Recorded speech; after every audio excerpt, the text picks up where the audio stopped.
Morning, Anne. How are you? Very well. How are you? Very good, thanks. So Luke, please tell me a little bit more about you, your business, and what you do. My name's Luke Jenner. I graduated from the European School of Osteopathy in 2009. I'm an osteopath that specialises mainly in sports injuries and the treatment of and rehabilitation of those injuries, working alongside a local football academy to me in Maidstone, and also working in three other practices, and recently just got a role working in a private hospital as the senior therapist. Wow, that's new. Yeah, I haven't spoken to you about that yet, have I? Oh, I'm very, congratulations. Thank you. That's really good. It's part of the group that you were talking at the beginning about the King's Hill practice. Hmm. It's part of that group that the main consultants have gone across to the new hospital and have taken me across with them, That should be good for your business. hopefully. So you started doing, so you say you specialize on sports therapy. Is it because you're a keen sportsman yourself? Yes, yeah.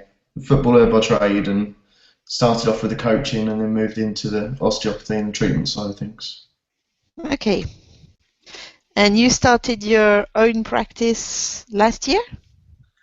Yeah, started my own practice sort of properly last year.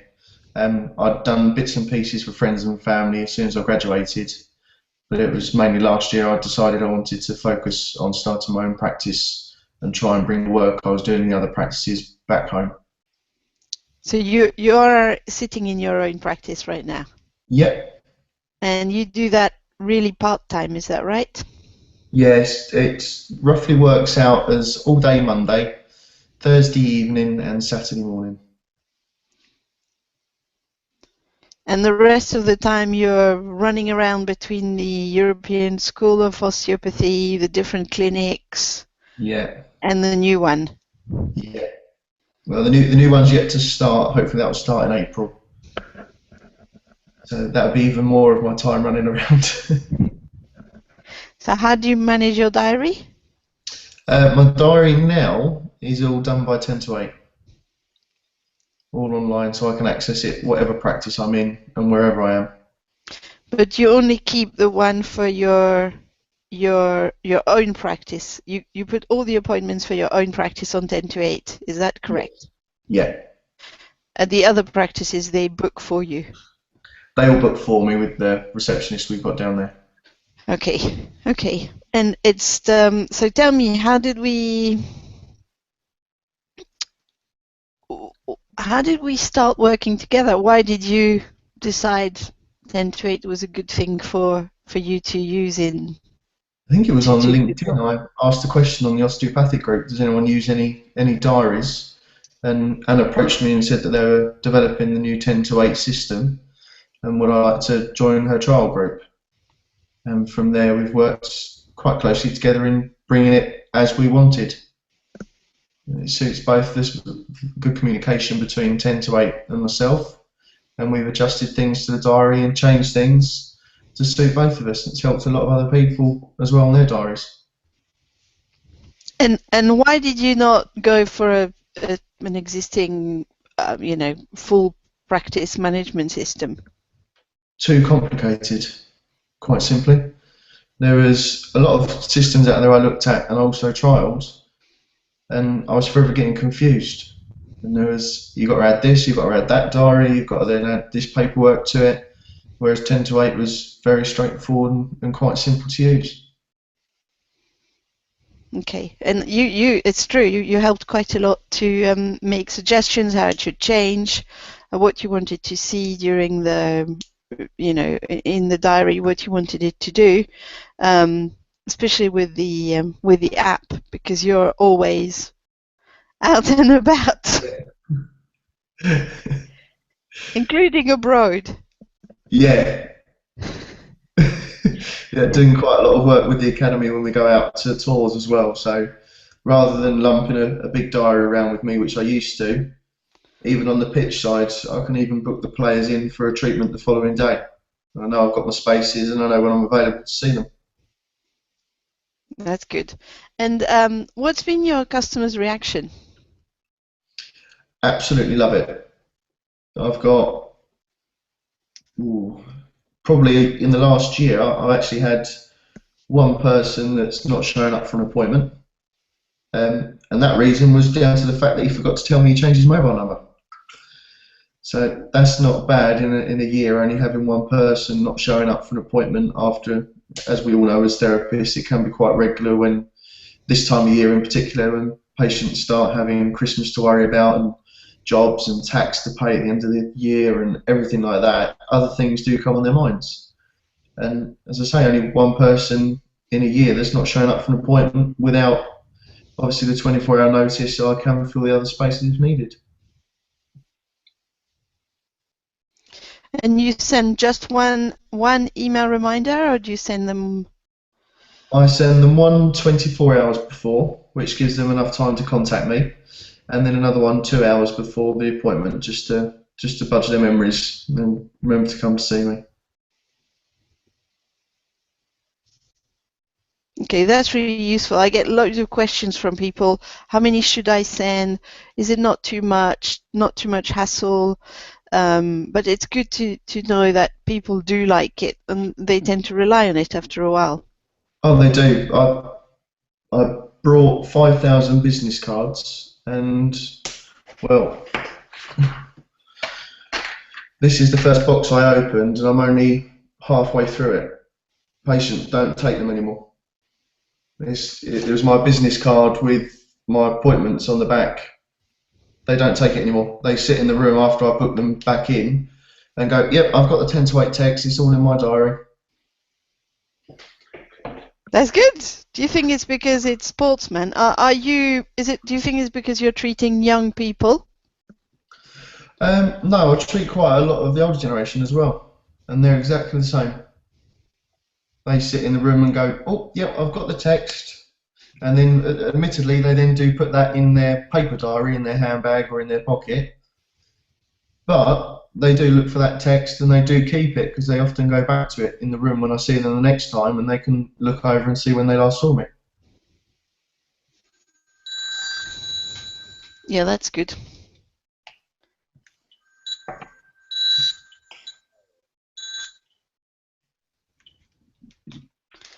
Sorry, I had the phone ringing. That's why. We'll cut this bit out.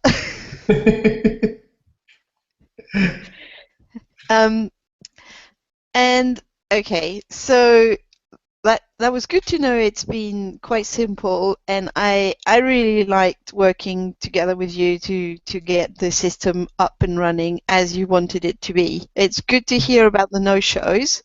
You don't let them book online yet, do you? Not yet.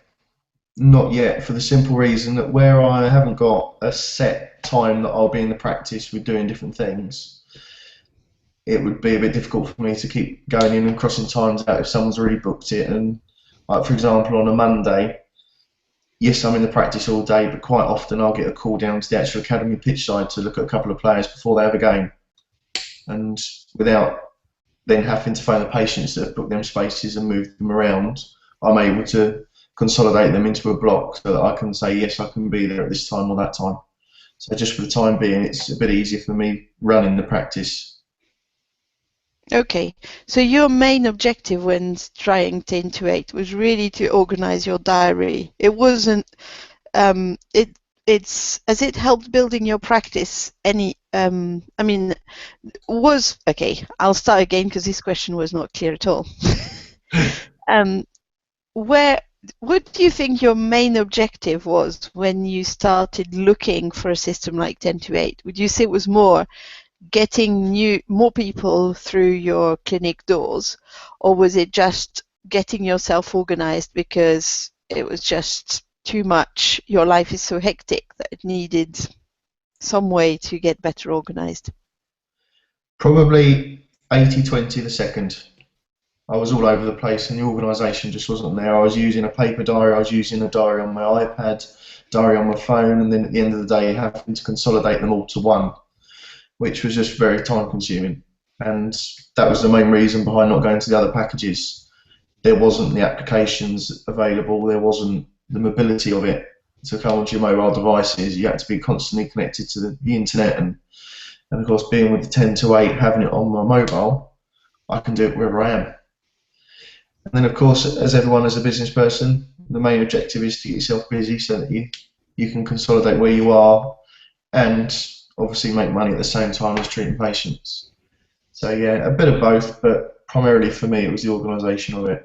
As I said earlier, I'm footballer as such by trade with my coaching, and organisation skills wasn't the best across the board with footballers anyway. So having it all on one place where I can just access it easy made things a lot easier. And then, of course, knowing where you are, you're not saying to people that are ringing you, "Oh, I just got to check in my diary, I'll call you back." You can say to them there and then, "Yeah, I've got a space at 5 o'clock this evening, I'll see you then." Yeah, that's a major thing, isn't it? Yeah. And you do answer your phone pretty well. When I can. Well, it is nice. Now patients are aware of the 10 to 8 system. Quite often they'll just leave me a message now because they know I'll be busy treating, and just say, "Oh, can you have a look in your diary and see if you've got anything available for 6 on Thursday? If you've got anything, just pop me in." And I don't even have to ring them back. I just put them in at the 6 o'clock space that they requested, or the 6:30, and they get back to me if it's not a suitable time. So quite often nowadays I don't even have to ring them back. So you let them change. Do you let them change online? Not yet, for the reason before that I'll never know where I am. So Yeah. it's all done via the phone at the minute, but I'm hoping with the new position at hospital, it'll be able to consolidate the days that I'm here a little bit better, and then I'll be able to give them more time available to actually just being in the practice rather than running around. Okay, well that's really useful, because there's a lot of people who say, well, I do want to keep in touch of in control of my diary. So I think hearing the way you've used it would be really useful for people like this. I hear that a lot. I get asked that a lot. People are not convinced about letting people book online, or they said, look, I want to keep control. Yeah. Yeah, it is, especially when you're only doing it part-time. You don't want to be, I mean, tonight's a bad example because I'm not finishing till 9, but some nights you think, well, I'm going to go out for dinner on that night, so I'll finish at 6. And if you've got it available, you can guarantee someone's going to book in at 7:30.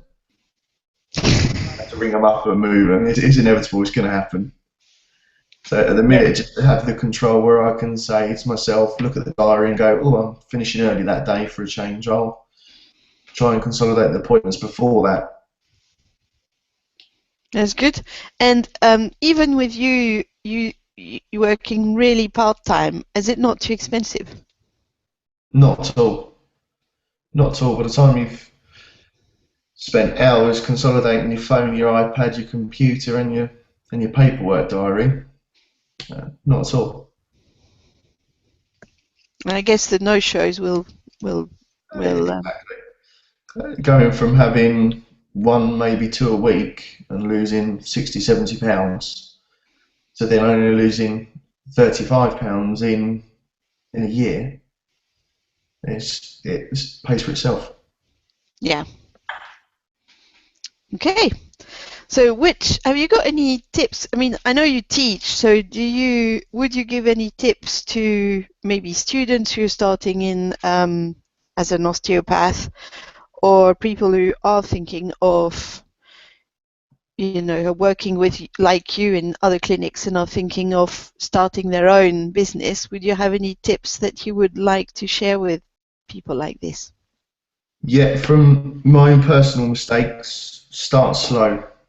When you're in other practices with receptionists and everything like that, pretty much everything gets done for us as a therapist. We walk in as an osteopath, we treat a patient, and we walk out. when you're in your own practice, you have to walk in the morning, you have to make sure the diaries are ready, you have to make sure the paperwork's all ready, you've got to make sure the files are out, then you have to clean the room, then you have to treat the patient, then after that you have to do the rebooking, take the money, chat with them a little bit more if they need any further advice. My best advice right at the beginning was just take it slow. Don't try and cram 25 patients in one day.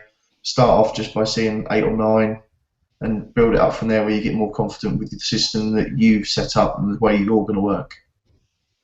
And what I quite often do is, when I've got a busy day, I do half-hour session slots, and I will quite often in the middle of that half hour book a half hour out. So I've got half hour to catch up on notes, just refresh the room, make sure I've got enough flow, all the jobs that your receptionist would normally do, that suddenly you've got to do as well. So not only you're an osteopath, you've also now become the receptionist, the administrator, the accountant. It's important at the beginning, I think, just to take time and just set up the right processes for yourself. Okay, and it doesn't need to be costly or too horrible to do. No, not at all. Not at all. When I first started this practice, I literally started on word of mouth and 1,000 flyers. And that was Wow. it. And how have you grown? Because really, do you spend a lot on marketing? To be honest, not a lot. I've found that the best way of doing it is word of mouth. I put a few flyers around in the local village, and to be honest with you, nowadays it's more along the lines of people phoning me up saying, "Oh, you saw so and so 6 months ago. I've got a bit of a back pain, and she's recommended I come and see you rather than see my GP or go and see my massage therapist." Or it's all word of mouth. So you basically, and do you think 10 to 8 plays a role in that image that you've managed to build of yourself as a good therapist? Oh, definitely. It gives that really professional image that you obviously strive for as a therapist and as an osteopath. Just the reminders, just to remind patients, and the way that the emails and the text messages come through, it all looks very professional. It doesn't look sort of amateur in any way, as if you're just setting up. It gives that appearance that you've been there for the last 15 years. You're a very established professional. Yeah, I get that. There's a lot of people who tell me this, how much of an importance it is to people who start on their own very small business. You need to make yourself, you need to convince people even more that you are a very professional person. Yeah. Because there's such a range of people out there that you can't tell who you're going to see. And No. No. so that's good. So that's your tip. And if people in your area around Maidstone are using 10 to 8 and have got a back problem, would you be able to give them any special offers or anything special? We're trying to build a community. Yeah, do £10 off their first treatment, their initial consultation with me. So rather than 35, we can do it for 25. That's a really reasonable rate for a therapist. It's the sort of going rate around Maidstone. It's normally 35 or 40 for the first and 35 thereafter. So I'm going to have to go and to the accountant. Good. All right. Thank you very much. I'll be 2 seconds, Peter. Lovely. Talk to you soon, Anne. Thank you, Luke. Bye. Bye.